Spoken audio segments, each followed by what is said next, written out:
Bum, ba-dum, bum. Bum, bum, bum, bum. Waiting for people to arrive. Friends and neighbors, students, clients, knowns and unknowns, relatives. Today we're going to talk about allergies. Yep. Let's talk about hibiscus healing peace. Hi, Elaine. Hi, Perry Smith. Elaine. Hi, Joette. Hi, Jennifer Clark. Hi, nice to see you. Nancy Spencer. Hi, nice to see you. Hello, Nathalie. Here we go. Adriana Caruso. Greetings. Hi.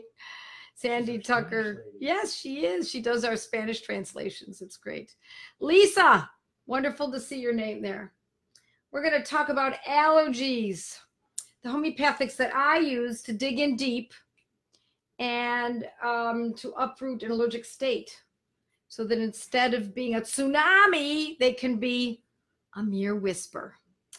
So I love to start out with a little story. I think it's kind of fun, and I'll just tell a story. And I was trying to figure out a way to make this story relevant to tonight's discussion, but I haven't figured out a way to do that yet. So I'll just do it anyway. I'll tell you this story. Years ago, I had my office was, I took clients in my office. I actually met them in person. I don't do that any longer. I now meet on Zoom. But we lived on 15 acres, and my office was connected to my home. And we were having trouble. We had ducks and chickens, and we were having trouble with a fox.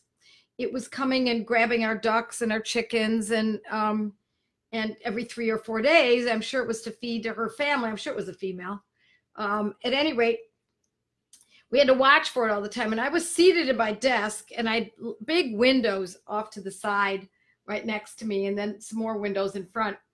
And my client was facing me, and I was sitting at my computer and had my books in front of me. And out of the corner of my eye, I saw something white kind of dash by. You become hyper alert when you're watching for a fox that's eating your livestock. So I leapt up, ran past my client, and ran out the door, and it was the fox. And she had our duck in her mouth. And the duck was just laying there real limp-like. And I thought, oh my gosh, that duck's got to be dead. But the first thing I thought of, and it couldn't have been more than not even 5 feet away from me. The first thing I thought of was, we got to stop this. So I said, drop that duck. And you know, the fox dropped the duck. She did exactly as I told her. She dropped the duck. And the duck was not dead. Because apparently, you learn this through, sitting ducks, they go limp when they are captured. The duck was fine. And so the duck waddled away, and the fox scampered off. And I said, oh my gosh, just a simple directive like that. And she just let go. And our duck was perfectly fine. And she went waddling along. We ended up hiring a neighbor of ours who used to do capture animals and take them to another part of our county, catch them with in these traps that were safe for the animal. Of course, if she had pups, then that's a whole nother deal. But eventually, we did catch her, and we took her to, I don't know, Allegheny State Park or something. But at any rate, she did it. Drop that duck. And the only thing that it reminds me of, if I could find a unifying thread or way to use that as a story relevant to tonight, is in general, we can do. And if we say, I will not do that, or I will not take that medicine, and you declare it, it becomes a reality often. So I thought I'd just pass that along to you. And this is so appropriate. I wrote this 2 weeks ago that we were going to be talking about allergies tonight. I sent it off to Natalie, who does our Facebook work for me. Without knowing that I was going to be in an allergic state, and I am. And I've talked about it a little bit, I've mentioned that my eye was getting eczema underneath it, and you can probably see it's all wrinkled underneath. This one I have a little under this one too, but it's especially under this eye, and it's swollen. And you see how it's closed up and it's slightly swollen? Well, for the longest time, let me put it to you this way. I am a non-compliant patient of my own. I just don't want to, I don't want to bother. I'm too busy. I got too much to think about. I really don't want to determine the remedy, take the remedy, and stay with it if it's something that's not really bothering me. And it wasn't really bothering me. It was a little itchy here and there. And around the same time that I started this itching business and this eczema, I had started swimming in a pool that we just moved to this new area in Florida. And there's a pool right at my patio. And so I started swimming every day. And I was thinking, well, maybe it's the chlorine, and oh, what's the big deal? It's just a little chlorine. And then I'd go in the ocean because we're right there too. And I'll just wash it all off and it won't be a big deal. But it started getting worse and worse. And more recently, it got really bad. Now, this doesn't look so bad, although I do look kind of strange when eyes more closed than the other. But at any rate, it was super swollen and outrageously itchy. I mean, it felt like I wanted to just gouge my whole left side out. The itching was maddening. And it became a glutinous, and it became very swollen under, all around, on top, and the skin was flaking, and it got really bad. In fact, when I've gone out, I've been wearing sunglasses because I guess I'm vain, but not vain enough to take a bad thing for it. So I started taking arsenicum album. Right here, arsenicum album, because it's great for itching. And for me, it was not just the eye was itching, then my eustachian tube started to itch, and I started getting itching on my arms. And as a child, I was just blanketed in eczema. So, and that's what it felt like it was going towards. My scalp was itchy. I had no eruptions on my scalp, no eruptions elsewhere, but I just felt itchy all over for several nights. And I said, I've got to do something. I can't even sleep. So I took arsenicum album, and it helped tremendously with the itching. So that instead of having an itch here, and then an itch here, and then an itch here, and then one here, and just going all over my body, scratch all over, it calmed that all down. What I was left with then was this eye. Now, I think what's going on with my eye is allergic. I don't know what I'm allergic to, and I'm not really as concerned as you might think I'd be. I think it's allergic blepharitis, and blepharitis is itis of the blephara. Itis means inflammation of, and it's all around the lid that gets swollen and itchy and can be oozing and cracking and all of that business. So the reason that I might be allergic, I'm just going to sidestep what I just said a moment ago, that I might be interested in knowing what I might be allergic to is if it was the chlorine and it kept coming, and if I treated it with homeopathic medicines and it still didn't halt the progression, or didn't at least go back, stop it and go back a little bit in discomfort, then I would probably, until it was over with, until I could find exactly the right medicine, I probably would have stopped swimming in the chlorinated pool. Now, this is an outdoor pool, and it doesn't have very much chlorine in it. I mean, it really, I barely smell it at all. I don't smell it when I'm in it. Sometimes I'll smell it on my skin afterwards, and then, of course, I shower and get it all off. But at any rate, I would not be looking for what's causing this, because to be honest, in the end, I could use something that's specific for chlorine, but the bottom line is homeopathy is so uniquely based on one very important thing. Well, two things, but one specifically important thing, and that is how it presents, what the symptoms are. So whether it was from chlorine or pollen that I might not be accustomed to moving to Florida, or if it was something that I was eating, or if it was, we just got a new cat or something, a pet, it really wouldn't matter quite as much as you might think. Instead, I was looking for itchy eyes, a lot of lacrimation. My eyes watered from time to time, so that was part of this picture too. Lacrimation, swelling, and my eye was inverting. The lid was swelling so much that the lid actually inverted about 2 nights ago, and it was really strange feeling and looked really weird. I looked like a science fiction character. It really looked awful. So I took the arsenicum, and that brought it down a bit. But Then what I did was I repertorized, and that meant I went through my repertory and I looked under each one of those categories I just gave you, which was the swelling, the oozing, the cracking skin, the lacrimation, etc., especially the itching. And I came up with a bunch of remedies. Graphites was one because the skin was cracking all around my eye. Use this one so you can see a little bit here too, but this one has really got bad. So I was thinking graphites. I was thinking even Roustax because of the intense itching.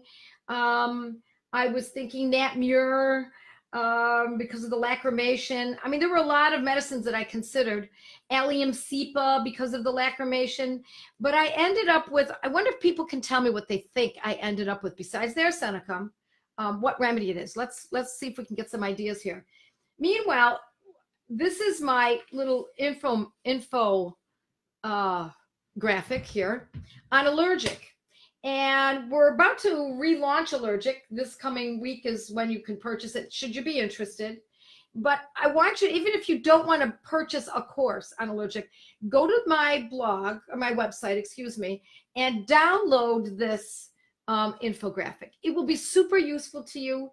Even if you don't have allergies in your family, just own it, put it on your refrigerator, put it in your notebook, make a couple copies, give one to your mother, to your sister, your best friend, so that they've got this information, because this can be very, very useful. So, for example, it says escape allergies and sensitivities. And the first medicine is for sneezing, Arsenicum album in a 6X. And what's interesting about this X, was it X? I just wrote 6. Headaches, fatigue, and brain fog from allergies, itchy, watery eyes is Allium cepa here. Tightness in the chest is Kelly carb, wheezing, Kelly iodatum, coughing, hives, sinusitis, and anaphylaxis. So what's interesting, and we'll go through this as I hear what you folks might say, what you might think is the medicine that you see anybody coming up with. Antimonium crude. I thought about antimonium crude. I did not use it. It's a good possibility that could have done some good. Sanguinaria? No, sanguinaria, that's also, we're really close. Sanguinaria is more with the sinuses and the nose, etc. And euphrasia, oh, that's a good one. That is one of the ones. I did not take that. What was it? Histamine. Oh, I took histaminum. Thank you very much. I did take that. And it did help bring down some of the swelling a little bit, but it didn't hold up. I took it several doses, and it over a period of 3 days, and I still saw no change. Sulfur? Sulfur's a good one. I took sulfur a while ago when I thought this was just eczema, and it did help a little bit. It was also a good choice. We're not there yet. What else do we have? Euphrasia. Euphrasia. Histaminum, we said that. Histaminum. Yeah. What else do you see there? Wheathia? Wyetheia. Wyetheia is particularly good when the itching is in the roof of the mouth. It can be in the eye too. It certainly can be. But it has gone down dramatically today because I started this medicine last night. I slept well because of it. I had no more itching events. And what it was I'd have these events of episodes of itching. So when we're doing our materia medica, we're in the A's, folks. So think A. Arsenicum helped. Think of another A. And because there was, and here's the key, and I know this is going to really trigger it for you folks. Super swollen. Apis. Apis. Absolutely. That's what did it. Thank you. Apis is what did it. At least it got rid of, I mean, you can see the swelling, but it's not nearly as swollen as before. I mean, really, it was so swollen, as I said before, that my eyelid turned inside out. I couldn't bring it back round sometimes because it was so swollen, and it looked like, I probably should have said this to make it easier for you to know Apis. It looked like it was edema in there, bags of water underneath, but mostly on top, which kind of threw me a little bit because Apis generally has bags of water, looks like a bag of water under the eye, and mine was mostly on top of my eye. And I don't know if you can see this, but my eye is actually discolored. There's like a dark purple color as well. So, and that's what you might see if you were to get stung by a bee. Now, do I know that this is going to clean it all up? I don't know. We're going to see how it goes. And so I want you to see the progression of this by next week. If I'm not cleared up, then you can shake a finger at me and say either you start taking those medicines consistently, or you say, what kind of a homeopath are you that you can't even fix your own eye? So I wanted to go through this lesson with you. I'm taking Apis, and I'm taking it in a 30. Is it a 30? Yeah, yes, it is. It's a 30. And so I'm taking, oh no, wait a minute. That's not it. Sorry, it was this one. I'm taking it in a 30, and it's last night I slept very well as a result of taking it.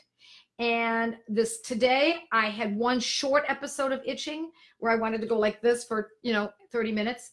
But it was very short this time. It was only about 2 minutes. But you see, my nose is itching too. So that's part of this as well. And my guess is that with the arsenicum, I'll get that cut that back down as well. And interestingly, when I took the Apis, I sneezed about, I don't know, 5 times, 8 times, something like that. But they were powerful sneezes. They were the kind of sneeze where I'm sure the neighbors heard. It was really loud. It was very intense. And so when you see a reaction like that, the kind of reaction where you say, oh my gosh, you just took that medicine, look what's happening.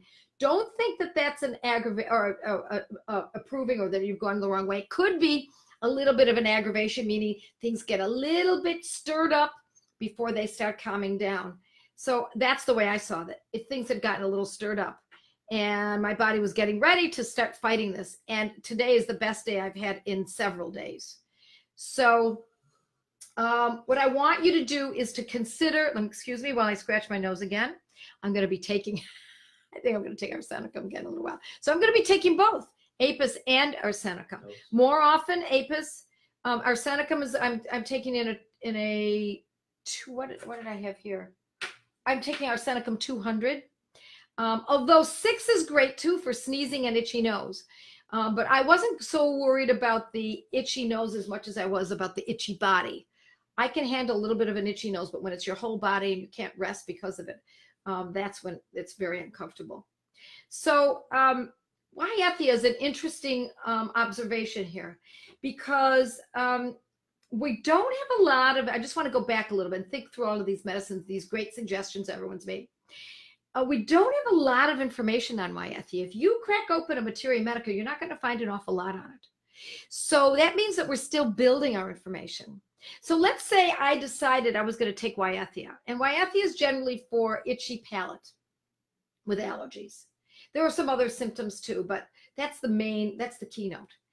If I found that Waiethia helped my eye and brought it back down to normalcy, you bet your bottom dollar I would dash to my Materia Medica and write that in. And that's exactly how Materia Medicas are built, is through these kinds of experiences. Now, that would be in my Materia Medica, in my experience, and it would not be an official use of it when it's put into an official Materia Medica where it would actually be published.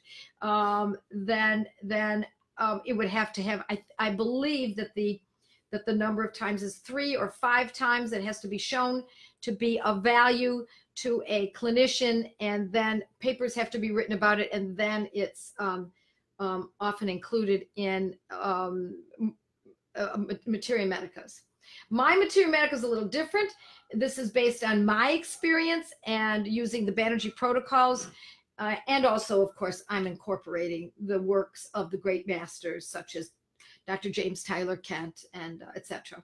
So that's how we add to all of this, is we keep adding to our experience and understanding.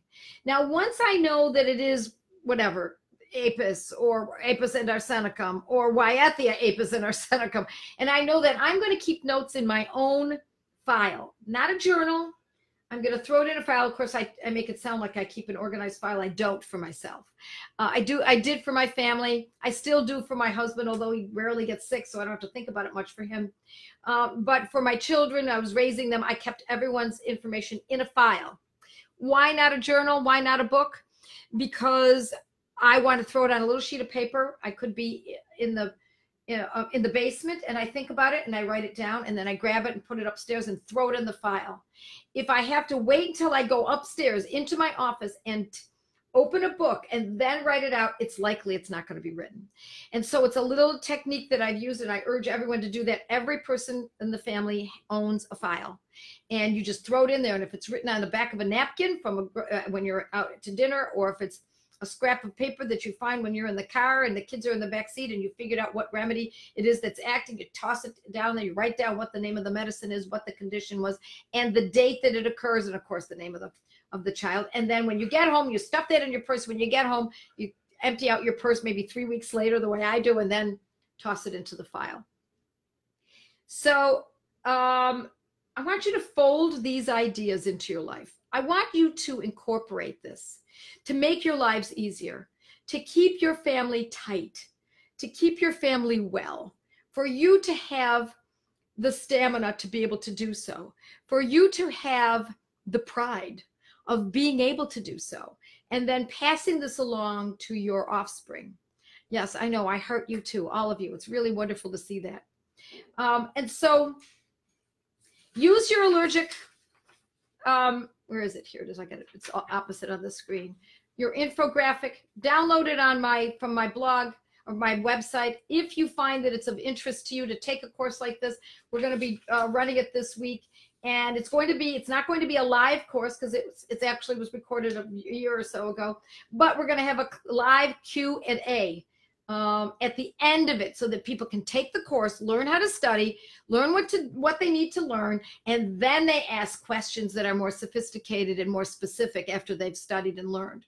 And then we have the Q&A. And if any of you have been part of those Q&As, then you know that Lara, who is my assistant in these courses, and I will take as long as it takes. We've been known to go on for 3.5, 4 hours, making sure that we get all the questions answered. Now, I'm not taking cases. They have to be with theoretical questions, but we make sure that they're answered. So I want to go and see, speaking of questions, let's see if there's anything here, Perry, that help me out and tell me if I've got violent sneezing bouts. Yep. Athusa, thinking it was allergic to milk, and that helped. If it was an allergy to milk, then Athusa would be useful. But violent sneezing events is generally arsenicum 6. Okay, hi from Wyoming. Hi, Tanya.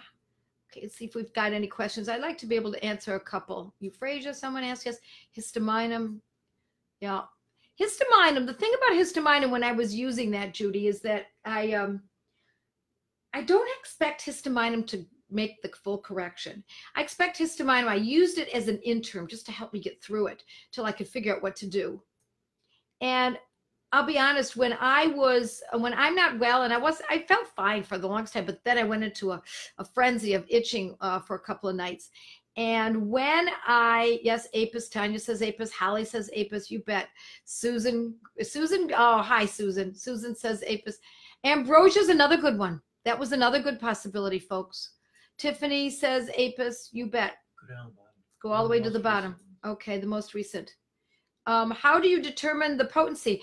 Well, I guess it's experience. Some of it is experience. If I have the actual protocol that I teach, that the Banerjees use, that I use, then I use exactly that protocol. That's why I used arsenicum 200 for the itching, and I would use arsenicum in a lower potency for the sneezing. So we know that it really matters. Potency does matter. There's no doubt about it. Yeah, it's arsenicum 6 for violent itching. Okay, don't just give it because someone sneezed. Do you know what I mean? You want to use it for what this person had just said. I just lost her name. You want to use it for when they're really suffering from violent and they have sneezing fits. Now, my husband years ago used to get that, and he would get almost weakened by them. There were so many. Sneeze, sneeze, sneeze, sneeze. I would say it had to have been good 20, 25 sneezes. That would have been an opportunity for me to give arsenicum. Now, what's fascinating about this is that it will often abort the sneezing event, but the whole goal and one of the best values of homeopathy is that the focus is to get rid of not only that episode, but to uproot the propensity for this to even occur again. So that is why I believe my husband no longer has that, because I treated him each time that these events occurred for him. I would give him the arsenicum 6, and now he no longer has them. So that's what we're looking for. we want it corrected. So yes. Dog with allergic reaction to flea, tick, collar. Oh, you bet. Yeah, we're doing a course right now on toxins. You got to be careful with that stuff. It depends on what the reaction is. So if we learned anything, when you learn this, I want you to remember this. What we're looking for is the symptoms, the organ upon which it presents. You see, if this itching that I had was here, it can't be blepharitis, because blepharitis has to do with the eyes. It would have to be eczema or psoriasis or something like that, contact dermatitis or something like that. So the organ matters. So you want to know what organ and what's presenting. And if you have a diagnosis, that was the third one, if you have a diagnosis, you want that. So for me, I did not realize this was blepharitis until my eye really swelled up and it inverted, and there was a lot of liquid. That's when I realized, oh my gosh, this has more to do with the eye itself. So I'm going to dash off and call it a night. I've got a study group tonight. My study group with one of our is one of the biggest ones I've ever done. It's 61 people that I'll be meeting with tonight. So if you're ever interested in joining a study group, super inexpensive, lots of fun, you make lots of friends. And so with that, folks, I'll say good night, and to all of you, God bless. Take care. Bye now.